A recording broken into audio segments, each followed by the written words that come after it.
Nushi? Nushi? Nushi? Nushi?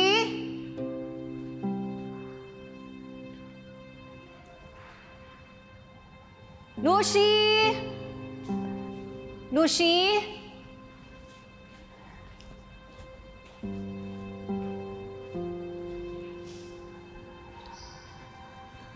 Ginagawa mo dito?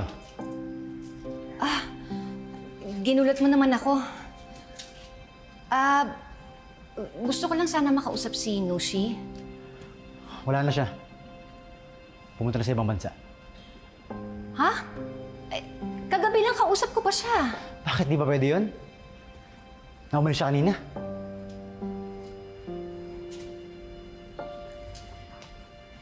O sige, ikaw na lang ang tatanungin ko. Siguro naman masasagot mo ako.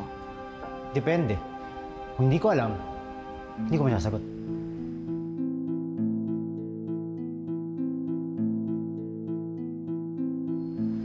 Ano ba talaga ang connection ni Nushi kina Madam Chantal at saka kay Morgana? Paano kung hindi ko alam? Nagsisinungaling ka sa akin. Alam mo, pala ako magsinungaling ako sa'yo. Bakit, babayaran mo ba ako? Gilbert, please. Sagutin mo lang ako. Tulungan mo ko. Alam ko na may connection sila pero hindi ko lang alam kung paano. Hindi ko alam kung bakit mo pinahihirapan yung sarili mo. Mas makakabuti sa'yo kung aalis ka na at hindi ka na babalik dito. Alam ko yung intensyon mo eh. Hindi ka pumunta dito para mag-aaral ng wushu. Iba ang pakay mo. Hindi mo ako maluloko. Kaya mabuti pa, umalis ka na at huwag na huwag ka na babalik dito.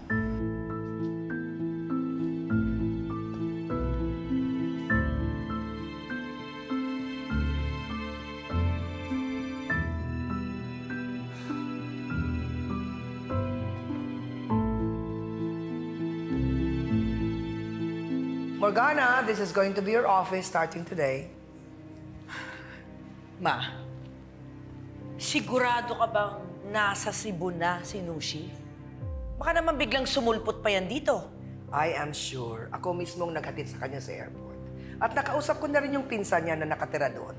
She arrived safely. So don't worry. Mabuti naman at wala nang manggugulo sa mga plano natin. O ano? Hindi mo ba siya tatawagan para humingi ng tawad? Kailangan pa ba? I thought you said you sorted it out. Well, in that case, I have to go. Enjoy your first day in Apex. I most certainly will. Feels so good to be back.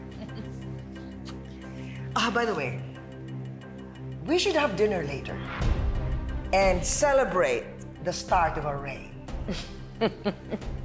Siya nga pala. How about Zoe? Nagawan mo na ba ng paraan?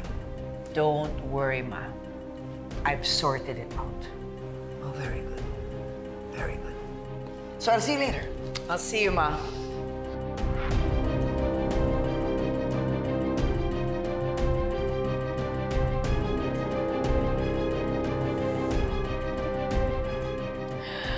Welcome back, Moira.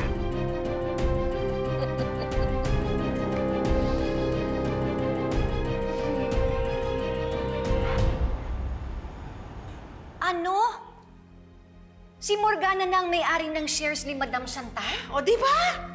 Ang kakapal ng mga mukha at walang respeto. And they did it underneath our noses. Ate, naisahan tayo ng mag-ina na yun. Yun na nga eh. Pero hindi tayo magiging sunod-sunuran sa kanila. Never! I agree, ate. But we can't cause any trouble. We don't want the hospital to suffer because of our collision. Mapapangako mo ba yan, ate? O, Bing naman! Paano ko ipapangako sa'yo yan? Naiinis lang ako sa ginawa nila. Kung meron akong maipapangako sa'yo, is kapag inapi tayo at inapi-api tayo ng mag-inang mangkukulam na yan, gegerahin ko sila! Giselle, Nakita mo na ba ang unang memo ni Morganago? What do you mean?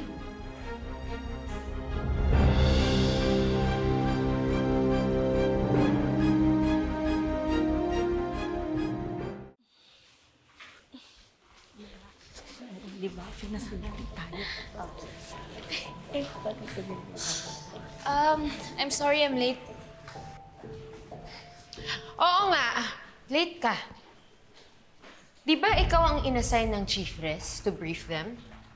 Mabuti na lang nandito ako at ako ang nag-facilitate sa mga first-year residents natin na dapat ikaw ang gumagawa. I can't believe your level of incompetence. Incompetence? Nasabi ko naman kay Dr. Gonzales na malilate ako at mayroon akong valid reason kung bakit ako late. Eh ikaw, ba't ka nandito? Di ba suspended ka? Previously, but not anymore. My suspension has been lifted. And so, I'm back.